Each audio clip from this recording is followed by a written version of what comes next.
ये पूरी दुनिया प्रश्नों और उनके उत्तरों से चलती है। कभी मनुष्य प्रश्न करता है तो कभी समय। कभी प्रश्न छोटे होते हैं और कभी इतने बड़े कि उनका उत्तर पूरे युगों का ज्ञान समेटे होता है।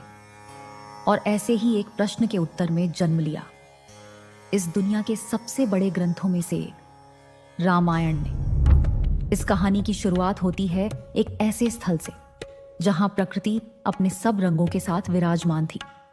नदी के किनारे छाया से भरे वृक्षों के बीच पक्षी मधुर स्वर में गीत गा रहे थे।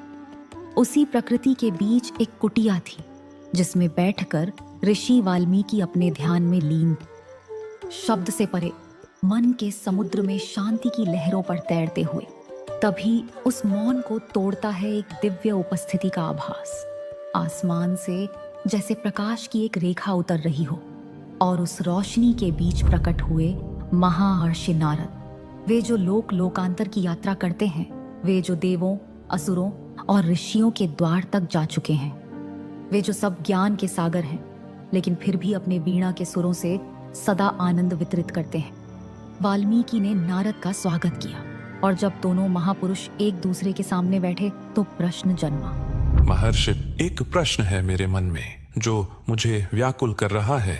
क्या इस पृथ्वी पर कोई ऐसा मनुष्य है जो निर्दोष हो, जो सत्य और धर्म का पालन करता हो, जो दयालु हो, बलवान हो, सभी गुणों से युक्त हो, जो अपने जीवन के हर कदम पर मर्यादा का पालन करे?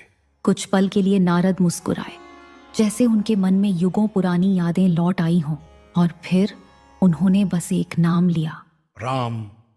दशरथ पुत्र राम, मर्यादा पुरुषोत्तम, जिसने धर्म के लिए अपना सब कुछ त्याग दिया, जो दया, शौर्य, सत्य और करुणा का जीवंत रूप है, जो अपने जीवन के हर मोड़ पर इस बात का प्रमाण है कि मनुष्य चाहे कितनी भी कठिन परीक्षाओं से गुजरे, अगर उसका हृदय पवित्र है तो वह सदा विजयी होता है। नारद ने राम की कहानी सुनानी शुरू की। एक ऐसी कहानी जो केवल घटनाओं का वर्णन नहीं थी, बल्कि एक ऐसा दर्पण थी जिसमें मानव जीवन के सब रंग दिखते थे। प्रेम, त्याग, दोस्ती, न्याय और धर्म। उस प्रश्न के उत्तर में एक कथा जागी। कथा काव्य बन गई और काव्य बन गया रामायण। लेकिन ये तो सिर्फ शुरुआत है। अगले एपिसोड में देखिए क्या थी महाराज दशरथ की सबसे बड़ी चिंता और क्या थी उनकी सबसे बड़ी गलती। जानने के लिए देखिए रामायण।